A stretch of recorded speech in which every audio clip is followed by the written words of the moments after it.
Hello and welcome to the 3T RPG podcast. My name is Harrison Hunt, and with me is Nick Lamley. Bring the noise. And, of course, James Clark. Hello. This is a podcast all about tabletop RPGs, but before we get into it, I'd like to give a shout out to Ace B, Julian Burnick, Ryan Wahab, and Jason Duncan. These guys pledge at the Dreadlord level over at Patreon, and as such are part of our Dark Army. You can do so also by visiting patreon.com/3TRPG podcast. And today is going to be the biggest show since Sliced Show. Yes. We've got feedback, RPG news, what we've been slaying, the main subject, which is going to be the Beast. And after the Beast, we're going to be doing your Electro letters, the Beast. Shall we do some feedback, guys? Yes. The Feed Beast. Okay, right, enough. Okay, Mr. Beast. The feedback side. The feedback side. Yes, bitch, the feedback side. It's the feedback section. Yeah, we take your comments and read them out. Yeah, feedback, bitch. Right. First feedback comes in from. I swear, you know, it's funny. It seems strangely appropriate, that feedback, because Stephen Keith, he says, I think you should do another drunk episode. Despite how I sound, I promise I'm not. But no, I disagree. Actually, funny enough, I very rarely listen back to this podcast, but I did go back and listen to the drunk episode, Nick, and it is fucking horrible. I really like that. Now. I really like that one. Yeah, that was when you were a fan, James, instead of a host. Yeah, but I really enjoyed it, and I think it's because obviously you're my bud. So to me, even it was kind of weird because it was like I was in the room with you two being drunk, but it felt nice. That's One that makes me the laugh the most was when we was playing Nightmare in my kitchen. Oh, that was funny, man. That was really funny. But yeah, I mean, the funny thing about the drunk episode is that we were trying earnestly to do a serious subject, like, and actually try and talk about immersion and how to do it well and stuff. Because you remember at the end, Nick, we were really hammered and we kept on going off, and I was like, come on, right, let's stick to the subject. I think what we need to do, if we ever do another drunk episode, A, it won't be a main episode, it will be a bonus, and B, it'll probably just be like, let's have a discussion topic and talk about it while drunk, because trying to stick to a format. You'd have to have like bullet points, because they were back in the day of sparse notes, weren't they? Yeah, but we did have at least bullet points. It was just even that was too much after you've had 4 Guinness and a gin and tonic.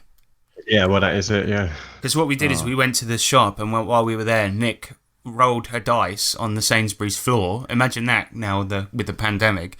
We did that, and then we counted along the shelf, 1, 2, 3, and then we got a can of gin and tonic, in addition to the 2 pints we had at the pub, the 4 Guinness we had at Nick's, and then another gin and tonic on top. Wasn't it like sometime in the morning-ish? It was brunch, wasn't it? It was brunch time. Yeah, it was. Yeah.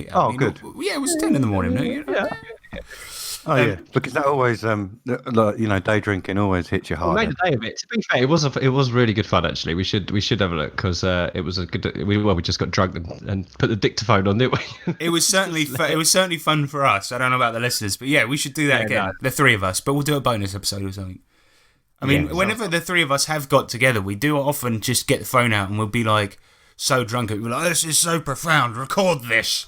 This is radio," and then we'll put something on. Wait, that actually has happened quite a few times. Yeah, I know. I'm not. It wasn't a joke. And then I listened to it back the next day, and I'm like, I remember the last one was us talking about ETU and how great it was, despite having never played it. And or really even read it. And then knowing nothing about it. Yeah, it's really good.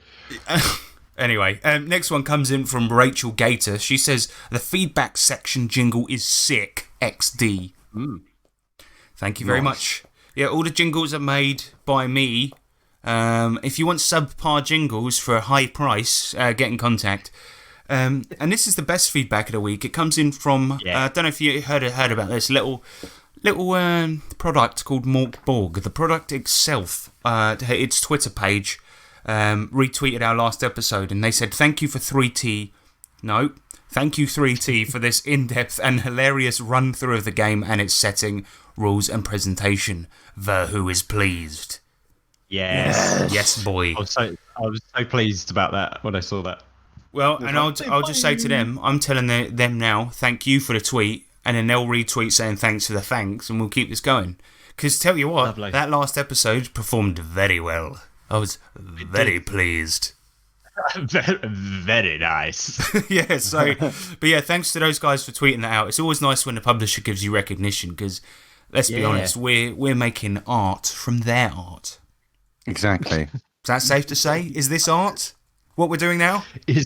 What isn't art? All right, well, that's it for feedback. Thanks to everyone for your feeding the back. Let's do some news with the News Punch.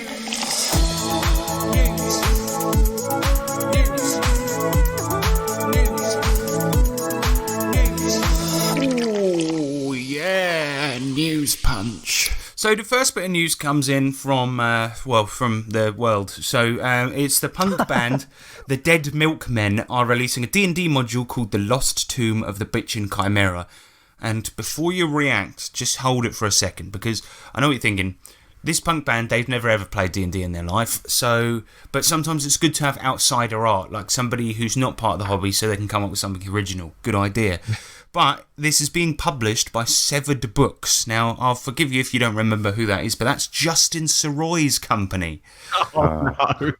Who famously was also never played an RPG until he published his own one, in which he very much misunderstood what an RPG is and the format of it. And also, if you recall correctly, he had a sword and a cape made of cum in it. So there's that. Yep. But anyway, at least, right, it'll be well illustrated, because Justin Soroy is doing the artwork and he is a good artist. And to be perfectly honest, this Dead Milkman with the Lost Tomb of the Bitchin' Chimera seems a little bit like an attempt to ride the coattails of Mork Borg, like a little bit. But you'll be pleased to know, right, even though the adventure isn't out, right, there is already a GM screen and a character sheet for it. So if you just want to get a little taste of it, and just sit there with a GM screen. GMing an adventure doesn't exist. Looking at a blank character sheet. But it's just, you know what? You know why I thought this was a bit newsworthy is because apparently the Dead Milkmen, they're actually somewhat famous. I've never heard of them, but it might be like they're famous in America or Sweden or wherever they're from. But here's the thing. I just think the Lost Tomb of the Bitchin' Chimera. It sounds so try. Exactly. Yeah. Oh. And it's very teenage. Yeah, it is. It's like the lost tomb of the badass dragon. It's like when Muse brought out that song called Psycho. Oh, yeah. And it's just like, you're trying too hard to get out. Totally. So, Nick, you up for this? You like this? Dead Milkman and the Bitchin' Chimera. Is it bitchin' as in, like, it just doesn't shut up? Or is it like, that's bitchin' as in... Like, to be fair, you know what? Your idea, Nick, I think I actually prefer that one. Where it's just like, oh my, you enter the final chamber and it's like, did you see Janine's hair last night? Oh my god, I hate this dungeon. I just can't even. I woke up this morning, I broke my nail. Yeah, what we're doing there, right, isn't sexist because it's a man we're talking about, so shut up. Next bit of news, the Tabletop Mentorship Program. Applications are open for mentorship and micro grants. So essentially what this is a service where people can sign up to be mentors and mentor people on making new products, and the company will give you small grants to get your products out there. So it's, we're not talking big money, but it basically what they're saying on their website is it allows smaller, lesser known industry people to get grants to kickstart their products and do something like, the Harry Potter RPG, for example. I mean, you couldn't sell that, but if you had something as good as that and wanted to add artwork, then this little budget will kind of help you do that. That's actually awesome. It's great, isn't it? I mean, the website, the two people that are running it, I've got to be honest with you, I've never heard of them, but I don't think that matters. I think it's a good program, and it should be pretty cool. So I'm hoping this episode might come out after applications have finished, but I'm going to try to get it done in time. Nice, mate. We got one last bit of news. A company called Silver Vine Publishing, newly founded, are creating a publishing company entirely to translate Japanese tabletop indie RPGs. And ooh, I know, I'm excited about this. And the first two that they're going with, there's one called Floria, right? Which, to be fair, I read the concept and I didn't quite get it, but it does have a unique battle system apparently, and is all about taming the wilderness, making friends with plants. I don't know if that'll be good, but the other one that they're publishing, it's going to be their flagship product, is Summon Skate, right? And it's a figure skating RPG. You don't just play normal figure skaters. What you do is you figure skate to do like patterns on the ground, so you can put hexes and things like this to summon demons forth to do your fighting. Okay, that sounds like fun. Well, here's the cool thing. Here's the cool thing about it. To emulate the feel of doing skating, I don't know how it works yet, so don't ask any questions. But to emulate the feel of skating, the way the battles are done is use a whiteboard and markers to draw out the line that you're skating. Okay, that's cool. Well, it might be awful, but I definitely think it's review worthy at least, and at least somebody's trying something a bit weird. But supposedly, I read that the creator of this, he's like such a big wig in Japanese RPG publishing that he does talks about game design and stuff at Japanese universities. So yeah, I think we'll definitely talk about it on the show at least, because I think it's one of the most bizarre concepts for a game I've ever heard in my life, and the artwork is amazing. I sent a piece of it to you guys this morning. What did you make of it, Nico?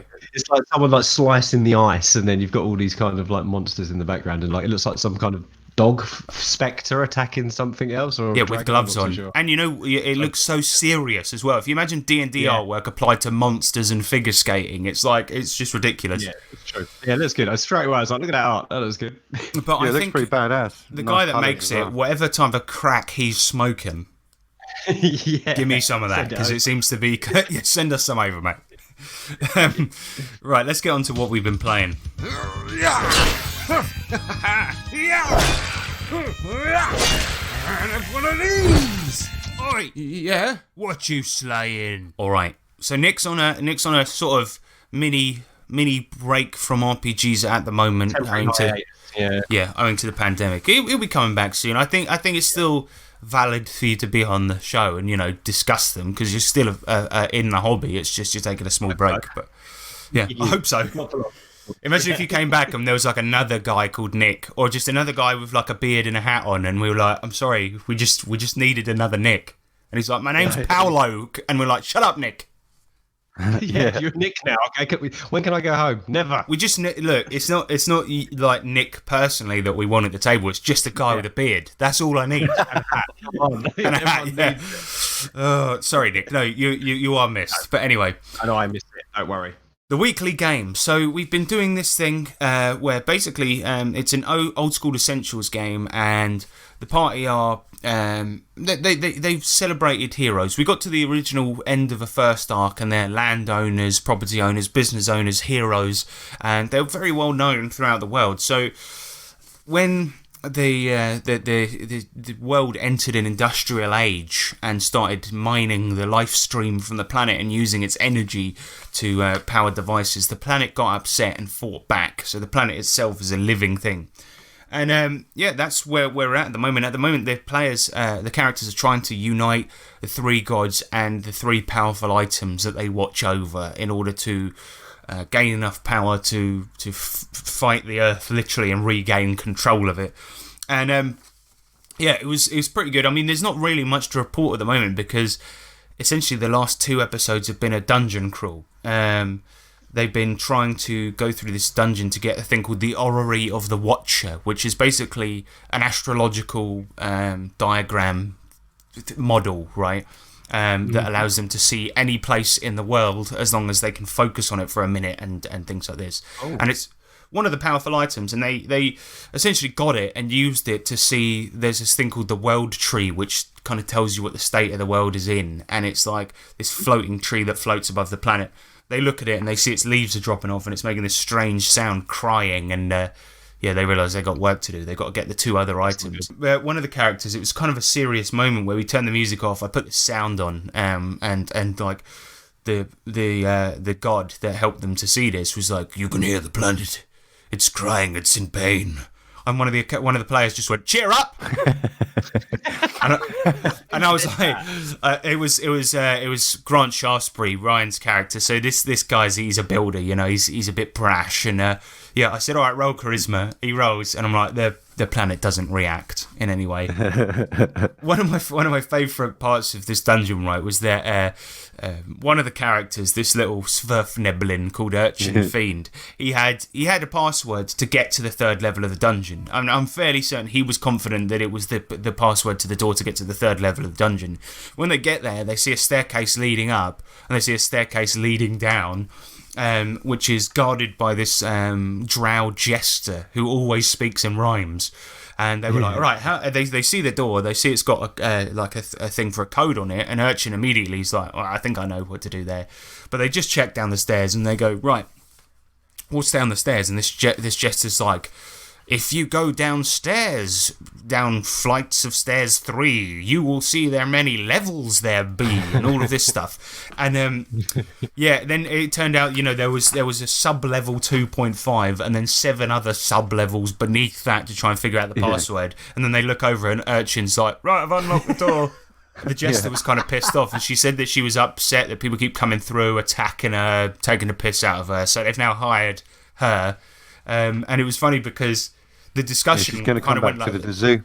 Yeah, so they're going to work. She's going to work at your guys' zoo, and the funny thing is, the discussion sort of went like, "Do you want to come and work for us? We'll pay you well, this, that, and the other." And they were talking about it, and then Grant, one of the characters, was just like, "Yeah, and we'll give her one of the bigger cages." Oh my god!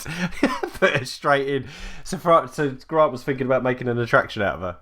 Yeah, well, they sort of are going to do that, unfortunately. But she's going to kind of be the announcer for all of your other things, and she's charismatic, if not completely annoying. But she's going to be on stage a lot. But fortunately for her, it's all written in the contract and all that stuff that, if she betrays any of us, it's instant death. Yeah, so we're using the 5e supplement, Acquisitions Incorporated, and it's all about running a business. And so Grant, one of the characters, his skill is that he's good with contracts and he has legalese as a language. So the thing is, he drew up a contract for her that effectively locks her in place. And not only that, she had to run the rest of the dungeon with them. Oh, wow. Nice. he's nasty with them contracts. Technically, she is a monster because she's a drow, but then, which is like a deep elf, right? But then one of the party currently is a deep gnome, but you guys hide that because you're in the business of capturing monsters and putting them in your zoo. So it would look pretty bad if you had a monster with you as a companion. So I think that's why one person wanted to put her in the cage. But yeah, essentially, we kind of ended it there, and the party now know that they've got to get the other items. There's a sea god and a sky god as well, and they need to try and get their support and get their item as well. The Sky God, the recent one, they say that because there's 9 druids in the world, 3 of which apply to one of the 3 gods. So there's 3 land, 3 sky, 3 whatever, right? So you guys actually, but unbeknownst to you, recently killed one of the sky druids. So they're trying to, they think their security is a bit lax, so they're trying to move the item, and they don't know where it is currently. Like, nobody knows where it is. So the next one is going to be the sea one. So you guys are going to go out to the sea and try and get the sea god on side. Yeah, we're also trying to find the little urchin's mum as well. Oh god, yeah, the sea hag, because she bounced. She went missing. She went missing as her husband died, and she gave birth to this egg. She just left it at the zoo, and she hasn't been seen in the last 5 years. So they're thinking, kill 2 birds with 1 stone. While we're out trying to find the bloody sea item, we'll also have a look for your mum while we're out there. Like, the sea's like a small place, but there you go. You're like, oh yeah, we're just sailing on the Pacific. Oh yeah, I'm there too. How? Wait, I can't see you. Yeah, where are you? Oh, look out for. But yeah, I mean, it's been pretty good, I mean, within the game and the D&D game and this whole thing, I've tried not to run too many straight-up dungeon crawls and tried to keep it varied. We've done races, we've done court scenes, we've done loads and loads of different things. Yeah. And I've tried to keep it varied, but for once, we just did a good old-fashioned 3-level dungeon, and it was pretty fun. Oh, it was banging. Though. It was I was awesome. going to say, there's a reason why they're so much fun, and it's always good. I was telling my missus about it, and it's like saying about the first level was your typical dungeon, going left, right, or north, east, south, west, going, hobgoblins and all this jazz, and it's like it's very, very stereotypical stuff. Like, obviously, fun stuff is happening in it, and then you get to then there's a weird gravity room which properly messed up and in weird mix, and then You know, Well, other bits. it was funny because the gravity room was particularly funny because essentially what it was is at the beginning of each round, if they were fighting this beastie that was inside, that was like a half rhinoceros, half giant, basically every round they would have to roll dex, and if they failed, they'd hit a random wall and be gravitized towards it. And they would have to spend their turn getting up because they smacked the ground, right? And eventually they killed the beast and they got to the other side, and there was a room on the other side, and they all got pretty good at sort of swimming across, you know, like if the gravity was going up, they'd sort of force themselves downwards and float over to the other side. And they got pretty good at it. But then at one point, Urchin, I probably shouldn't even say this on the podcast, the Urchin, the five-year-old Sverfneblin, he swam back across, and they had this companion called Rick Douglas, who was a TV presenter. And fucking Urchin swam across and then landed on Douglas's face. And Douglas was screaming, trying to get him off. And Urchin was going, he touched me! And so then, obviously, one of the characters got in a fist fight with Douglas. He was like, right, you can do whatever you want, mate, but never touching the kiddies. And he was like beating him up. It was awful. Oh, shit. And my character was pissed off at everyone, so she was just letting it happen. Yeah, and then the few characters that realised, actually knew what happened and did see it, were trying to call Grant off and like, don't stop hitting him. And then obviously fucking Douglas rolls morale, he fails, he leaves. They had one of their other employees with him, he rolls morale, he leaves, because they were just treating everyone terribly. It was so bad. What has happened? I know. It just went weird for a bit. It went weird for a bit. Because you frickin' fricks just can't ever be quenched.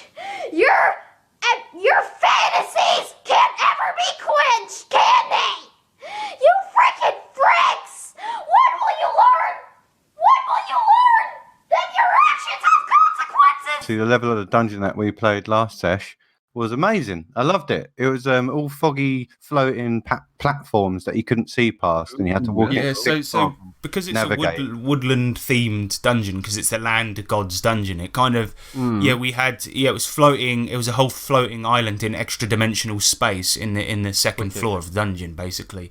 So it was pretty cool. It was pretty cool. There was one secret actually that you guys never even fucking stumbled upon, but whatever. So maybe you'll save it for another time. Probably not. So that's that content missed. Fuck you. No, I'm just kidding. But yeah, it was good fun. It was good just to do a classic dungeon crawl, you know, and the guys trying to solve puzzles and shit. And I took a few. I recently did an IQ test online, so I sort of looked at that and went, that's basically like 10 puzzles, you know, in a row. So I used one of them for one room. And they had all these symbols and I had to figure out what the next thing in a pattern was. So I was like, nice. I just used that, and there was a bunch of key hunting and like rooms of monsters and shit. Yeah, it was good fun. But let's move on, because it was my birthday recently, you know. Yeah. You guys were there. We did a big old outdoor drinking session in the woods. I'll tell you what, that was really nice. It was really fun. But that's not what we're here to talk about. But yes, my mother-in-law got me Curse of Strahd for 5e for my birthday. I mean, that is it. Strahd? That's a cool... Come here within melee range. Oh, yeah. Classic. But that's a cool mother-in-law, right? I mean, that's a good present. Yeah, that is. I'm a big fucking fan of Ravenloft. I held off on getting this because it's the one Ravenloft setting book that I don't own, right? And so I kind of held off on getting it for a while because I was worried that I'd be a bit disappointed because I'm not a big fan of like where like a big campaign that you have to run. I like single adventures or like settings, you know, like a jumping off points. And as for the Curse of Strahd, it's basically a big long campaign book, but it also comes with character options, items, things like this. But I find that I like the universe so much. I've just been reading through the adventure, and it is really fucking cool. To be fair, it is awesome. Yeah. Awesome. And you know, if you like Ravenloft, I think it's kind of a must-own. But it to me, nothing will ever beat the second edition AD&D, the one that we played using DCC. I love that. Oh mate, that was so fun. Yeah, I mean it's good, but this is a good one. But just be wary that it's basically a long campaign, but it is, and it's beautiful, and it's a great book. I also ordered a bunch of other stuff as well, which is a bunch of Lamentation stuff that didn't arrive yet from Amazon using birthday money. Thanks, Mum. But Nick, also you gave me for my birthday a crit bell. Yes. Like a bell that you'd use in a shop. Ding ding. Actually, it's behind me. Yeah, it's like it's the bell that you'd use, service like bell at like a B&B or something like that. That's it. Yeah, exactly. Wow, that is so loud. My audio went like super red just then. Well, I think it's good timing, actually, Nick, for that such a cool present, because we had a lot of crits the other day, and because obviously people didn't want to touch it. People were trying to do it with their pencil, they were doing it with their elbow, because we're trying not to obviously touch the same things because of COVID. So yeah, James got 2 crits in a row, and he was proper elbowing it, like really going for it. Yeah. I chopped it, and then like Ryan kept sort of like wiping the nip tip. What? Don't worry, Nick. That was a separate issue. Yeah. But yeah, thank you very much for the crit bell, man. Good choice. Oh, you're welcome, mate. You're welcome.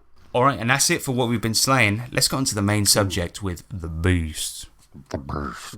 The burst. The burst. The burst. The burst. Okay. That's getting turned into a jingle, probably. Main. Subject. Magic. Main. Subject. Tokyo. Main. Subject.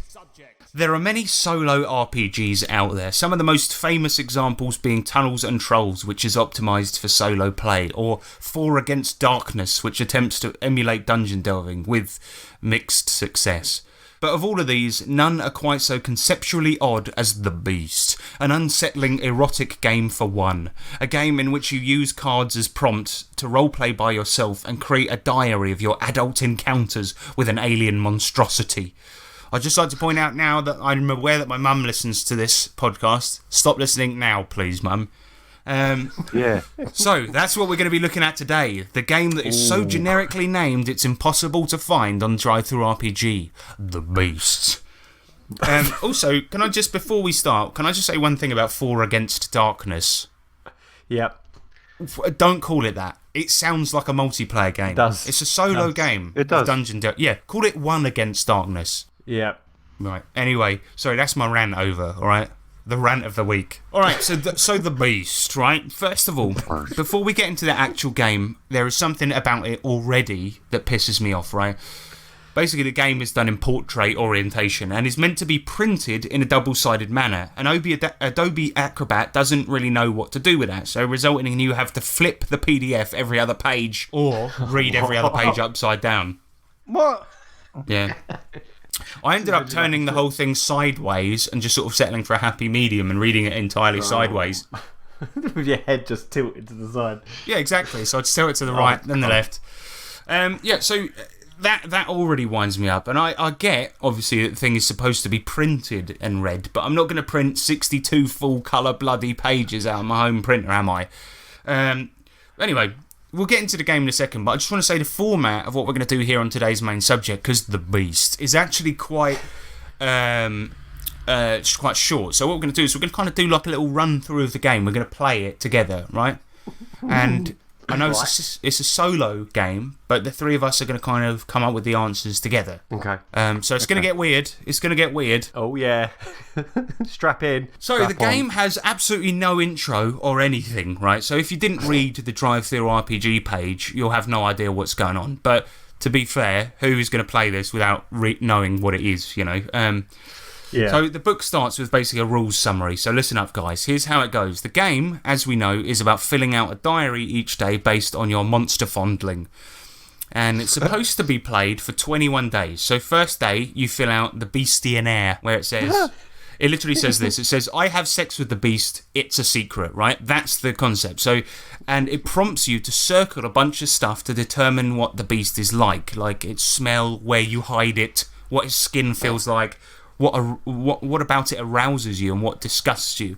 This is the only part I've done myself, right? Because I didn't want to be here all day going through options. So, the beast that I've picked, it smells like dust, right? We hide it in the bathtub. Okay. It has slimy skin, a really sexy hairdo, and the thing that disgusts us about it is its table manners. So it eats like a pig. Yeah, that seems all right, yeah.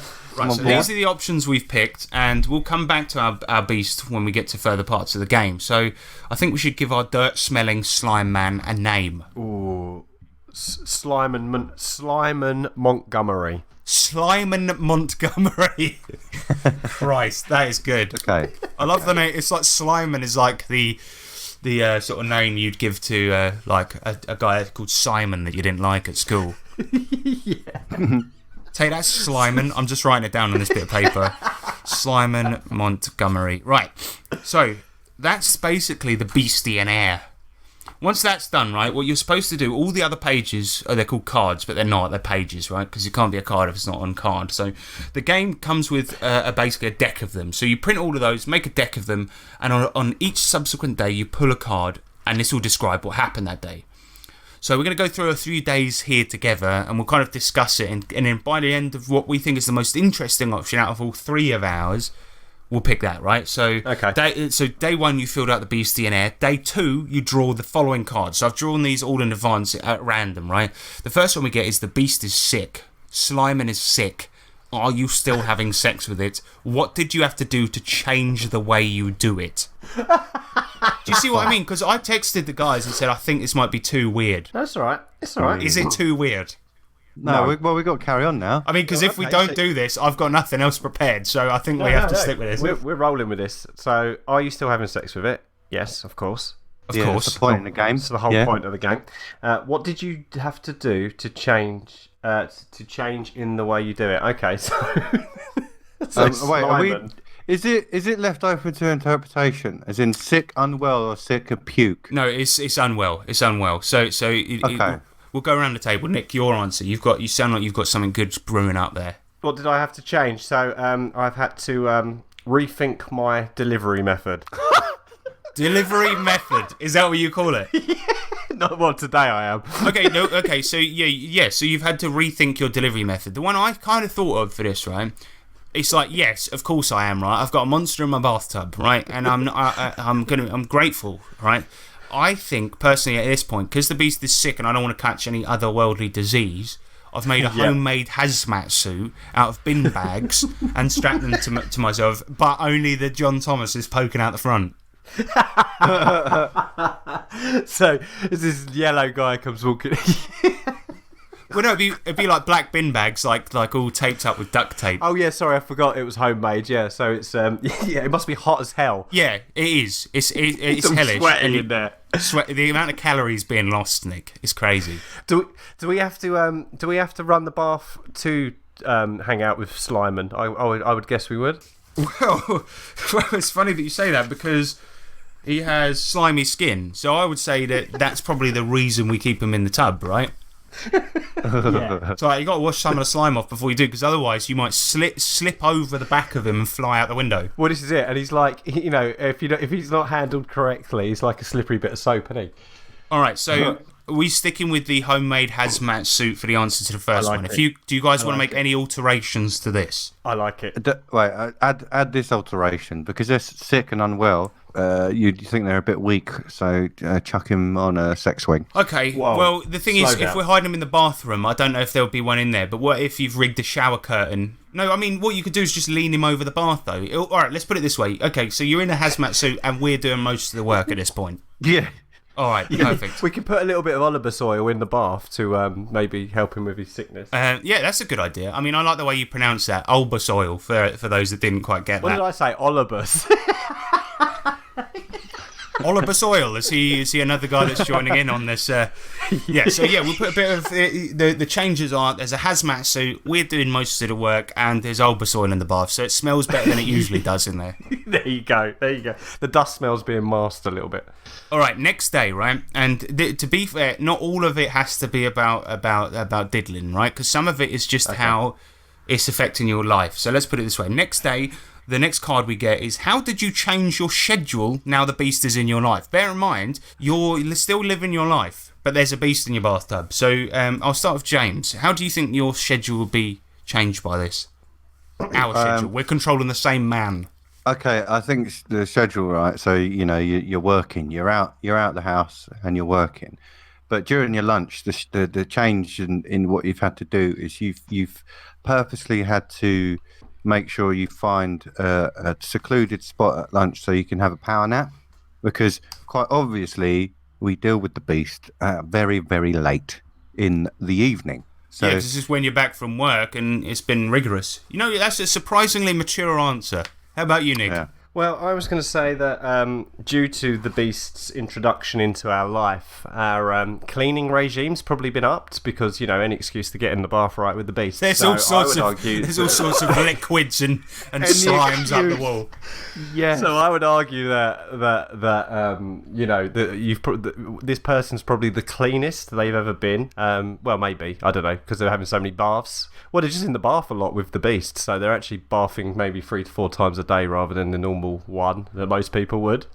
Yeah, that's fair. So schedule wise, it's like all of your mates are constantly like, come out to the pub, or hey, do you want to go down the arcade? No, mate, I need to wash. Yeah, he's like, why the fuck is he always in the bath? Like his schedule's changed. We've got no social life. We're napping on our breaks at work. Yeah, and we're taking like hour-long morning baths. Yeah.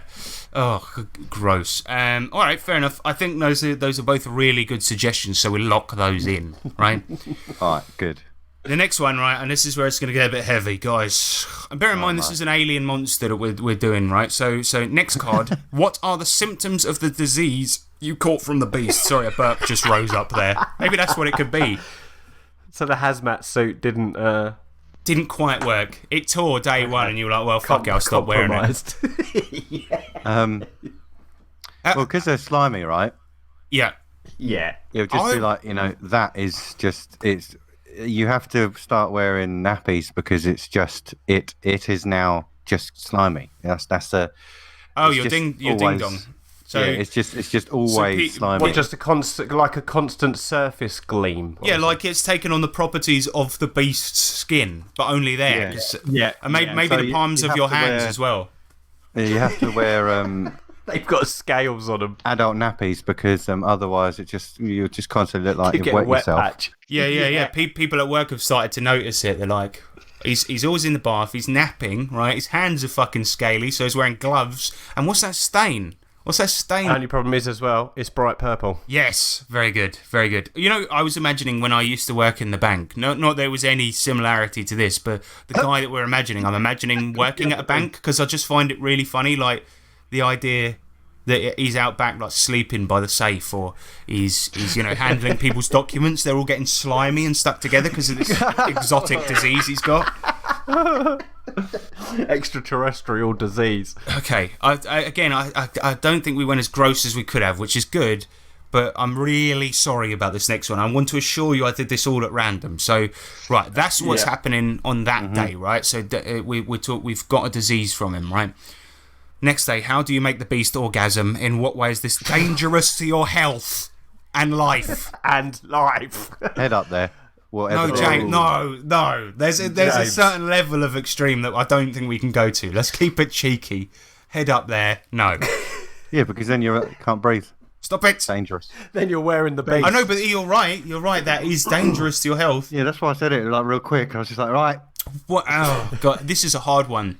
This genuinely makes me uncomfortable. I can see why this is supposed to be played on your own. Yeah. Okay. Well, if we are going with the head, then maybe perhaps it has a similar effect to your hair. Wait, what do you mean? Wait, Purple and greasy. yeah, but you got the disease on your head as well. Okay, fair enough. Right, so we're saying that I'll try and keep this PG-13. We're saying that the Beast's entryway is so large you have to climb in. Yeah. Oh God, I hate this. Okay, Basically, yeah. it's dangerous for your health because asphyxiation. no, it's dangerous for your health because when it comes to completion, it shoots you out. Yeah. Okay. Yeah, your bathroom is dented to shit. People have come round, right? You've had the shower curtain up, obviously, to hide the Beast, and they're like, "Fucking hell, what's up with your tiling, mate?" And you're like, "It's fine, don't worry about it. Shut up." And then you hear from the bathtub, blah, blah, blah, blah. What was that? Don't go in there. Nothing. Just go for a piss. Why Just are a we in plug here hole. together? I don't know. Why does it smell so dusty? Right, so that was a pretty awkward one, right? So I'm sorry about that, but yes, okay. So the thing is so large, you have to climb in, and it shoots you out of the wall on completion. You got broken bones. Right, let's do one more card. So obviously you're supposed to do 21 of these once a day, and it's a creative writing exercise essentially. But let's do one more, and then we'll go on to the final stage of the game. So. This one, the final card that we're going to draw is someone broke into the place where you keep the Beast, which is the bath. What happened to them? Oh, they didn't let them They out. didn't make it. They didn't make it. Yeah, So There you he go, got simple. killed. yeah, but they just got killed, ingested. But perhaps it's not digested, so they're like within the beast forever. Yeah, that's a good idea. Okay, yeah. So somebody went in, found him, and because this guy made the beast panic, he then lurched over and ate him, and the guy's still alive inside the belly, screaming. I'll get out. Yeah, but all you can hear is. Someone help me! Yeah, exactly. least chuck a sandwich down here. The beast seems significantly bigger than it did when we first started. Yeah, Well, Well, so Well, this thing's like hiding, extra it's dimensional hiding in a space bath, in it, but it's like absolutely fucking massive, like just sitting there hunched over in your little bathroom. yeah. Well, it's been it's been a bit of time. It's been grown. It's a grown boy. Who was the someone that broke in though? Oh, that's got to be The landlord. the mate at work. Oh, maybe the landlord. Yeah. The landlord's a good one. They've come in to, those cheeky landlords that come in without permission. Someone of Yeah. those has come in to check over. People have heard noises coming from your apartment. Your landlord comes in. He's like, hang on, shower curtains up. Most people keep it to one side. Oh shit, The beast. the beast. All right, good. Well, we got ourselves a story. So yeah, the beast was unwell. We've been doing it with a hazmat suit. We've taken 5 baths a day and nap at work. We caught a hideous disease from the beast, and we have to climb inside it and get shot at the wall just to get our kicks. In addition to that, our landlord came over and got ingested. And there we go, we've got a story. I mean, usually if you were doing the actual write in the diary, you would write more of a story. But you see how the game is kind of developing, right? Yeah. yeah. And that's how the weirdly. game plays out, right? Ultimately, it could be considered to be a story game rather than an RPG, or even a jumping off point for, say, a Call of Cthulhu game or something like that. Yeah. Yeah. That's true. It does require a certain level of imagination and taking on the role of the beast's boyfriend. And you do this for 21 days, as I said. So what happens on the final day? Well, we'll go through it now. So what it says is, how does the story of insert name, so Slyman Montgomery, end, right? And we get to pick one of 4 options. 1, the beast leaves. 2, the beast dies. 3, we kill the beast. Or 4, we leave the beast. And I'll go to Nick first for this one. So what do you think? Either the beast leaves, it dies, we kill it, or we make it, or we leave it. I really like the first one. The beast leaves. Yeah, I mean, but what do you think, like, why do you think? Because I personally think at the moment we kill the beast kind of makes more sense because we come home to see our landlord in its gullet asking for a sandwich. Oh yeah, to go with this story. No, it just made me laugh. So, like the beast trying to explain to Slyman trying to explain to us that it's not us, it's them, and that. He's like, look, I just don't think it's working out. Have you met somebody else? Your next door neighbour has a much bigger bathtub. Yeah. It's not you, it's me. With this story arc, Well, it'd be funny as well if your landlord from inside it just went, is it me? Yeah, sorry, what were you saying, Nick? Go on. no, I'm just trying to think. So with this particular story arc, then, I also like the idea of leaving the beast, though, because think about it. You just think, oh god, right, my landlord's been eaten. Time to go to Mexico. See you later. No, I think Exactly. I was thinking it from a different area of like leaving the beast because you're so attached, you're so addicted to the beast. Yeah, change your schedule. Right, landlord's happened, but that's not getting in the way. Let's just pretend that you're a mentalist and you're just like, yeah, well, You become so obsessed with it. It's like a no one's going to ask questions. Then eventually, what you do is you leave the beast. Your landlord's never going to come check in. Let's assume that they're a single person, this landlord. No one's going to come looking for the landlord. So you just abandon the house and the beast, and you're just like, it's better if I just leave you alone, silently. You have to just remove yourself from that area because The love hurts too much.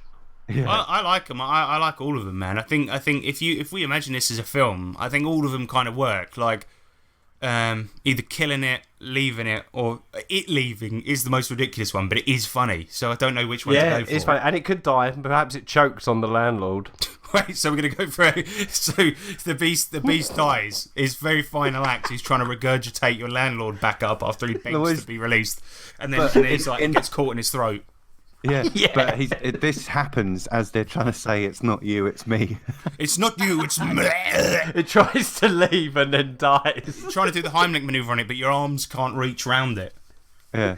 Reach round. All right, so we happy with that then? The beast dies. Yeah. Okay. Well, I was trying to Wait, break up with you. So it's kind of a combination between Nick's one and our one. So yeah, he's trying to break up with you and suddenly chokes on a bit of landlord, like a boot comes up. And then the camera just like pans up as like you're holding the beast in the bathtub with like the landlord's legs hanging out of its mouth, just screaming into like It the pans heavens. up, goes through the ceiling, and then you see a flock of doves fly out of a tree to indicate that the beast has died. Some piano music plays. That's good. That's good. The burst. The beast. Yeah, imagine that. Imagine if it was like a big budget Hollywood movie, then right at the end, as the credits start, like it goes Rowan black Atkinson's screen and then it voice. just goes, The Beast. And Rowan Atkinson, he hasn't been in the film up to this point at all. But suddenly, Yeah. and then it says in the credits, special guest appearance, Rowan Atkinson just saying, The Beast. The beast. This is stupid. This is the stupidest episode we've ever done. You know what's quite funny is that we've probably got a couple of new listeners here from the Mort Borg episode, and they're like, "What is this usually what they're like?" No. No, it's not. No, I'm sorry. The Well, no, trouble this is a service. This is a service that we provide. You know, we pick up the weird shit, we look at it for you guys, so then you guys don't have to waste your money on it. Yeah, and speaking of wasting money, I don't know who it was, but somebody sent me $10 for Drive-Thru RPG, and I was about to say that I was going to pirate this, but I ended up having to pay for it. Which is completely untrue, obviously. I wanted to pay for it, and I love it. But, yes, I used my birthday money on this. Thanks. Right, so 62 pages.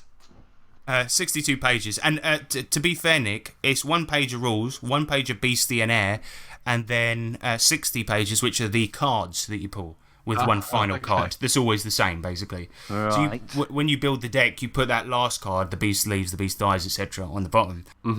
Right. Let's discuss our thoughts on the game. But before I do, you're never going to guess who did the play testing on this and who gets a special thanks.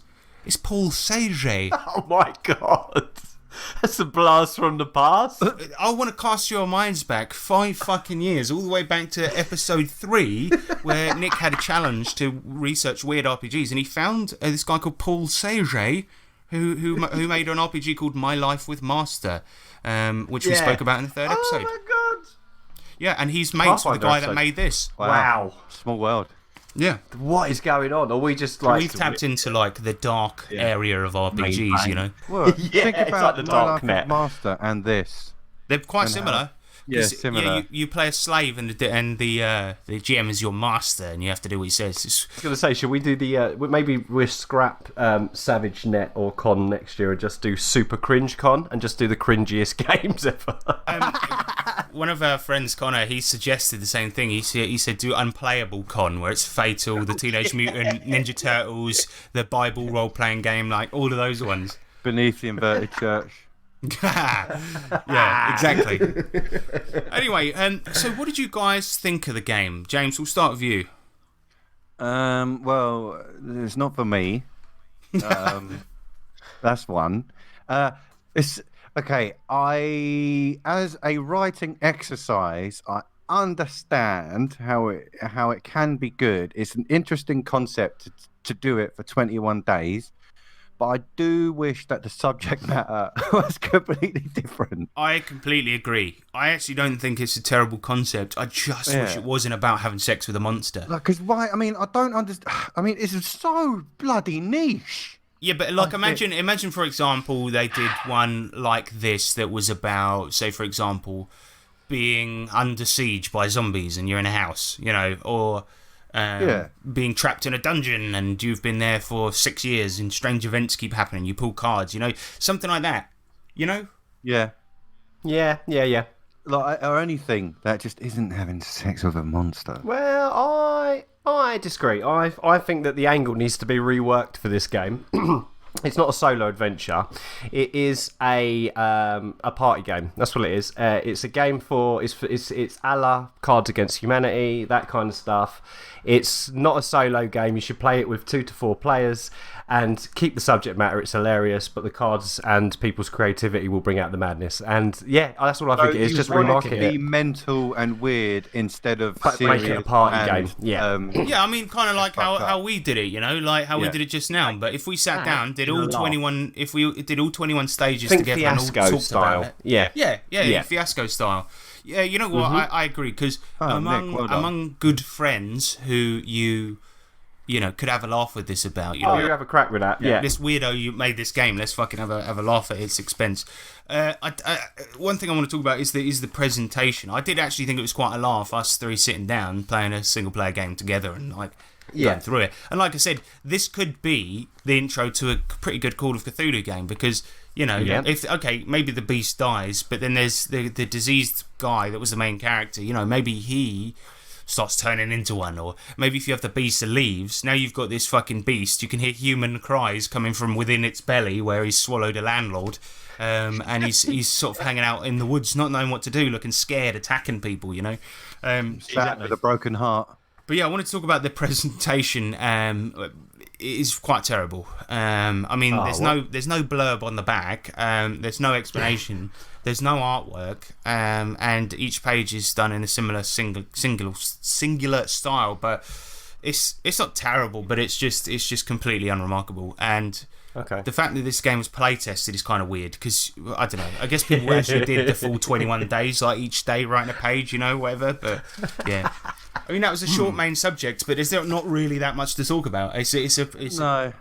But yeah, I agree. Do what we did now. Get this and have a laugh and play all the 21 days out in one sitting with your mates. It'll be fun. Yeah. That'd be good. Yeah, round the table, beers. You know, just properly. Just don't get like your just in-laws have a to laugh. play it or whatever. No. Choose your audience wisely. Because that could be like, it'll be interesting to see what that looks like at the end of it. Yeah. Because you know, because we're on air, I think potentially we're being as PG as we could. But if we sat down, and It might get even weirder. Yeah. we could have just, I think all of our minds can go into weird places. So it probably would have been hella fucked up. Well, because think about this stuff. I mean, we don't get like super weird at the games, but when you have the freedom of being with a bunch of people you're comfortable with, sometimes that manifests in ugly ways during an RPG. And there's stuff we've done in the games that we've never even mentioned on this show. So think about that. All right, well, that's The Beast. I would just recommend Googling The Beast writing game or something because you can't find it on RPG. If you search for The Beast, there's The Beast Within, another RPG called The Beast, several one-page monsters called The Beast. There's a French version called Le Beast. Le Beast. There's Du Beast. The German version, Das Beast. Das Beastie. All right, let's get on with some electro letters, shall we? In the future, you will be able to send a letter or parcel from anywhere on the planet. This, sir, is the electro letter. All right, so this episode we asked you guys, did you ever find a clever way of subverting the GM's carefully laid plans? If so, how and why? And we got a couple of longies, right? First one comes from Torre B. Peterson. He says, spoiler warning for a 25-year-old campaign book. We played the Giovanni Chronicles for Vampire back in the day. First session, all the PCs performed a Sabbat rite, where they all share each other's blood, creating a strong mental connection within the group and complete loyalty to each other. We ended up in the Camarilla without them knowing about the rite. So basically, for those that don't know, the Sabbat are the enemies to the Camarilla, so they ended up getting in there without them knowing about the rite. A few sessions later, we managed, mostly through some insane dice rolls, to expose and kill the false Hardestat. The Ventru PC performed the Diablo on him, gaining a generation, and free the real one, earning us a huge favour. So, if for those that don't know, I mean, this is why Vampire is difficult to tell stories about, because there's so much bloody lore. But performing Diablo, you eat another vampire, and then you go up a generation, therefore coming closer to Cain, who was the original vampire. The Sabbat Rite made us able to react to threats as a group much faster than regular vampires within the Camarilla, thwarting some crucial plans in the campaign.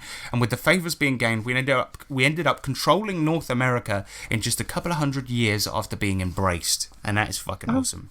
Wow. Yeah, that is cool. I don't know if anyone listening has ever played Metal Gear Solid 4, but they kind of have a similar thing where this like unit of soldiers work so well together because they got nanomachines which link all their minds together. So it means that they can know about threats that they aren't even looking at because somebody else is looking at it. Do you see what I mean? Nice. Yeah, So that's that's cool. what these guys did, and it meant that they were just That is uber powerful and cool. control the whole fucking Yeah. country. Nice. It's like I say though, equally what I like about Vampire is sort of how brilliant the lore is, but equally it's been 2 years since we've played it, right? And I can't remember a fucking thing about certain aspects of it. So it's like, It's proper deep, isn't This it? is it's why- like really intense. yeah. This is why when we played it, I part of the fun when creating a character in Vampire is being able to spend your points in generations and try and be closer to Kane. But I said no, look, it as it is, you're getting embraced day one of the game, because then that means it puts everyone on a level playing field. Now we could go back and you could play a 400-year-old vampire, but in the case of that game, I just said, look, we're starting at this because I want you guys to play characters that don't know anything about the vampire world. Otherwise, it's going to be constantly us all going, do I know this? Can I roll for it? Do I know this? Can I roll for it? And it's like, well, you know everything you've seen so far. Much easier. Yeah. Yep. Luis Pineda, he comes in with one. He says, accidentally, he has subverted the GM's carefully laid plans a couple of times. One was a Ripper's game. He says there was a group of cultists worshipping some kind of idol. As we snuck up behind them, I realised that if we fought them in this temple, we would get we would get worked. Don't know what that means. So instead, I decided to lure them into a choke point by shooting the idol and running them back to the ambush. Turns out the idol was some kind of demon summoning artifact. Me destroying it made it so the demon couldn't get summoned, that we actually had to fight. Very good. That's good. I think getting worked means, getting a number done on you. Getting worked over there. They're really going for the balls. That's it. And not in the beast kind of way. We're not in the boost anymore. He also mentions a Savage Worlds kaiju game. So that's giant monsters attacking cities. We were in mech suits against the creature coming out of the ocean. Rather than go at it head on, I flanked it and took an aimed shot for the eye, got hit and aced the damage multiple times. Then I circled Nice. behind and took another aimed shot, but this time targeting the anus with a volley of missiles. Wow. And after some laughter and the calculation, the target number hit a raise on attack and damage. End of session. Yes. Nice, Lewis. Yes, that sounds fucking awesome. I've always wanted to play a fucking kaiju game, but I don't. To be fair, I've never seen a system do mechs well. Never. Yeah. And I've got Savage Tokusatsu, which actually does do mechs kind of well, and also giant fights. But I just hate the art. I mean, I know this makes me sound shallow, but I hate the artwork so much I can't bring myself to run it.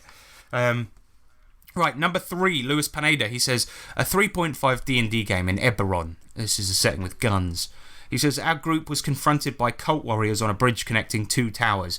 I have convinced the DM over several sessions that I'd work on getting everyone in our group rings of Featherfall.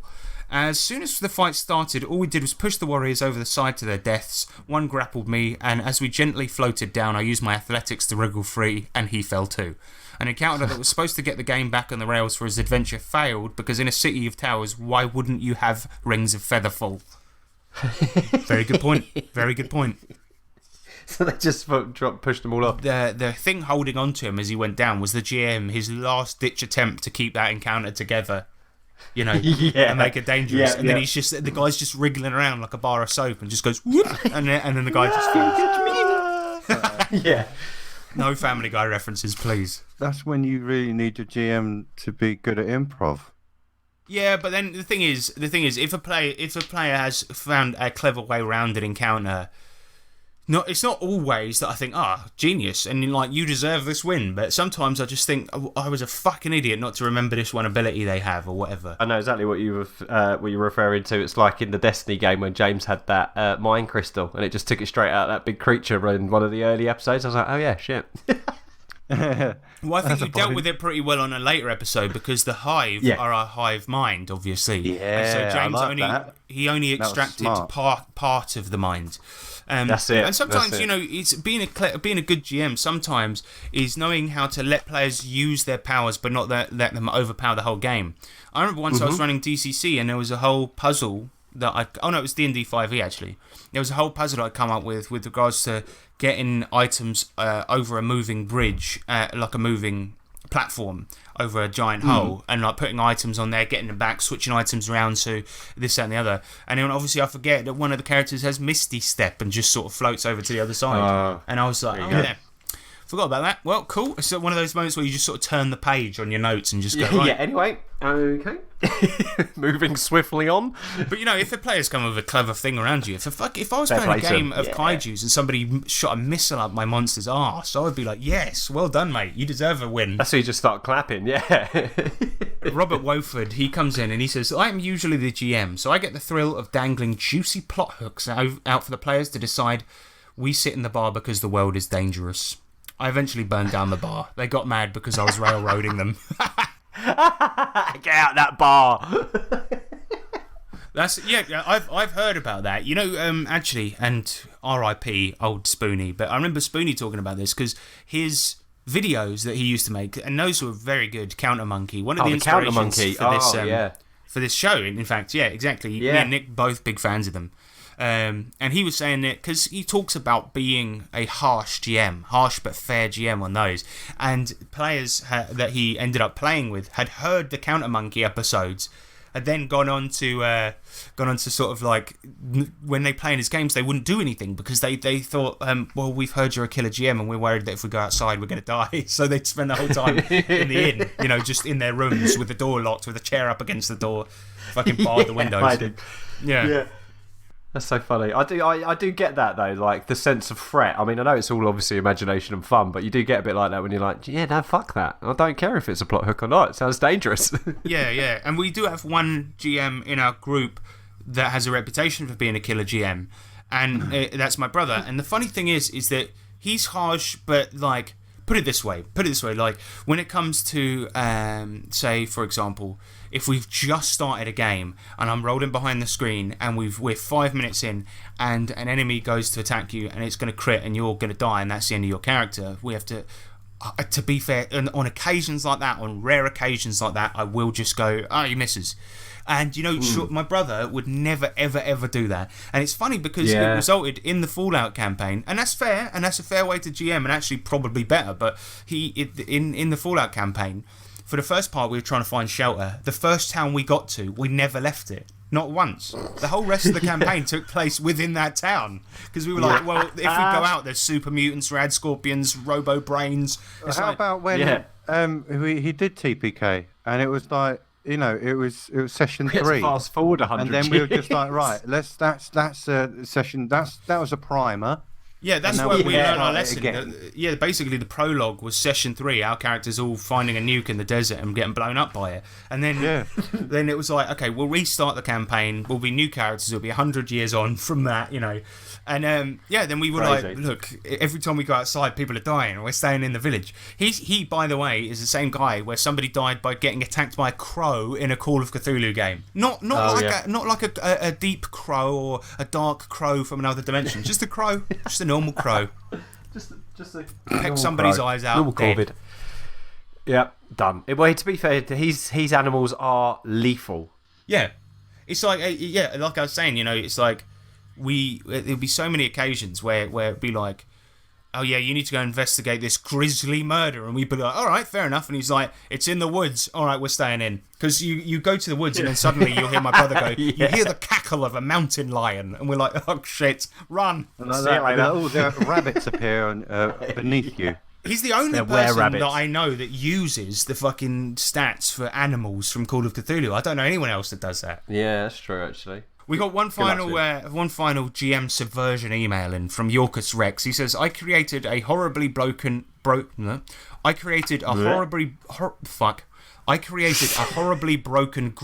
elf zealot cleric of a combat god in Hackmaster.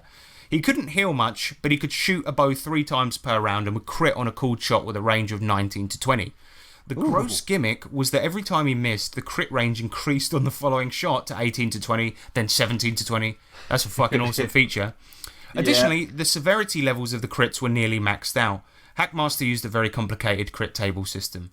The first time I got to play this character was in an open tournament. The tournament featured an encounter with a hill giant that was supposed to threaten the party unless you bribe him or something like that. We were all first level after all. The thing that would have murdered us in combat The thing would have murdered us in combat, except I drew my bow, fired off 3 cooled shots to the giant's fat bearded neck, miss, crit, and the crit result on the chart was decapitation, instant kill. Wow. The hill giant fell dead in a useless heap of poorly designed encounter writing and tears. The GM, who was the author of the tournament module, glared at me with intense icy silence for about a minute, then got up and left the table. He finally returned about 20 minutes later to finish the round. I think we probably won the tournament round, but I know for sure that definitely won the day. That's fucking awesome. What a baby! Wow. And tournament modules, they're supposed to be. You're supposed to come with the best character you possibly can, you know? Because there's a win state, you know? I mean, that is fucking awesome. And I love hearing stories about when people have a hissy fit and storm off of the table. It just makes me laugh. That's real bad show, isn't it? I just love how you said, yeah, it was broken character that was made, but I suppose, you know, it was all within the rules. It was all within the boundaries of character creation. So yeah, and it's a tournament. Yeah. A tournament is about not dying. I award. I've run one tournament for you guys ever, and I had a rule that I would, for every encounter you survived, you get a point. And for every death of a character, you might lose a point. And in addition to that, I will take points away if I think you're metagaming. So if you just go, well, I never said I went to the room, it's like, well, fuck you. That's a point gone. So yeah, you could just do that. And you know, if somebody comes with a purposely broken character, you can go, okay, you're using a specific rules exploit. I'll let you use it, but start off with a -1 in the tourney. Do you know what I mean? Or whatever. Yeah.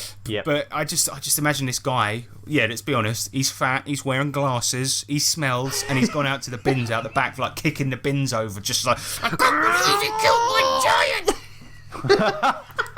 I'm just raging. I've got my glasses on. Oh, sorry. No, I'm not having a go at glasses wearers, fat people, or stinky people. All right, because we are them. yeah, combined. Yes, well, all 3 of us. I'm smelly, Nick's glasses-y, and James is fat. All right, so we got one general question. It comes in from Stephen Keith. He says, General Q for the 3 Ts. Have you guys played Starfinder? What do you think? Basically, Pathfinder meets Star Trek. For online gaming in particular, Paizo's whole approach is pretty neat. This could sort of lend itself to a discussion in the idea of adventure paths, but also their digital maps and tokens are pretty cool for immersion in an online setting. Apologies if you've already discussed it on the show. I haven't listened to every single episode. You fucking prick. I do have a life, I swear. So, as for Starfinder, like, I've glanced over the PDFs which I bought legally, and I personally think it's not for me. By the time Starfinder came out, when it was announced, I was so hyped for it, because at the time, I was still really into Pathfinder. And then when it came out, I just felt like Paizo's game design philosophy wasn't for me anymore. And whatever, man, if you enjoy it, that's all good. The thing is that all it does, really, and please email in and correct me if I'm wrong, because I feel like all it does is port existing fantasy stuff over into space, right? You could do that anyway with original D&D or Pathfinder, right? Because the thing is all you do is it's just a case of renaming stuff, and I don't think it was worth it to buy all of that stuff for that reason. You see what I mean? So it's like goblins. They're not called goblins, they're space goblins. And it's like, okay, wizards, they're exactly the same, but they get their power from the stars. Okay? And you could do that with your fucking fantasy games anyway. If you're going to do fantasy in space, just do fantasy in space. Because then all you have to do is say a galleon. If you want to travel across space, a galleon that's the name of the spaceship, and it looks like a boat. All the ships are named after boats. Yeah, exactly. I mean, it's not that fucking hard. So I realised a sci fantasy setting is my cup of tea, but it's just Paizo. It was like £100 all in for the whole lot as well. And I know Old School Essentials cost me 80, but the thing is that was 5 books, nice box set, and a GM screen. So it's like with this, it was like £100. What I kind of resent is when rulebooks don't have the monsters in the main rulebook. That pisses me off. And that was it. It was like, I'm hyped for this, but not £100 hype. You know what I mean? Yeah. I'd like to try it. Don't get me wrong, especially online if it's got some good content for that. Same here, man. But, And like, I agree about Paizo's online shit. I mean, when we signed up for Roll20 Pro, you get a bunch of free Paizo maps, and they're fucking lovely. Like, they're really That's one thing you can't fault them on. Their maps are awesome. And their physical flip maps are cracking. Yeah, the flip mats. Yeah, I've got quite a few of those, and they're awesome. Like, it's just not for me, man. And I would love to give fucking Starfinder a try because, yeah, I mean, it does all the work for you, and it does look kind of nice. But it's just, it's not my cup of tea. But that said, in our friendly local game store, there's a guy that's been running a Starfinder game for about a year, and every time I go there, there's fucking cheering and whooping coming on from in there. So it's probably good. Nice. Pretty good. But that is it for general questions. Shall we do an outro? Yes, I think we should. I like killing things, and I like kicking things in the ass. So if anyone keeps going on about how you can negotiate with the fucking geckos, I'm gonna whoop your ass out of here! The best. Do you remember when we used to have like comedy characters come in here to the room? Wait, you got a little surprise for us? Well, there's somebody at the door, guys. Oh, is that? Hello? Better go get it then. Come in. Oh, hello. Uh-oh, it's Camp David, the Camp RPG player. I like Pathfinder. Hi, David. David, tell me, what's your favourite hit location on the body? Bottom. Okay, right, that's enough of that. This is awful. No, I'm cutting all of that. Okay. Fucking. What the fuck? I don't even know. This is what happens when you improv. You see why I take such good notes? This is why it's so strictly scripted. No, it's not. Okay, hang on, sorry, just let me have a look at the script. Right, so, we've got products out there. 3T RPG Publishing on DriveThruRPG. If you want to support the show by giving us a tip, buy one of those products on there. And then you also get to have something as well. For example, Escape from Station 17, a one-page adventure with a small bestiary and a bunch of pre-gens. I almost forgot what was in the product. Yeah. So it's a funnel dungeon that we made. So try that one out. If you want to contact us, 3trpgpod@gmail.com. We're also on Twitter. We're on Facebook. If you want to join in and send us questions, typically we put the feelers out on Facebook. So be sure to like that page and get on there. But that's it, really, isn't it? I've been Harrison Hunt. Well, I've been Nick Lambslice. I've been James Clark. And remember that D20s are cool, but oh my god. Remember that TRPG. I know, I've done that before by accident. Now that's a good podcast. I think that's where we're going to end it. This outro is a shambles. Who thought of Camp David anyway, you idiots?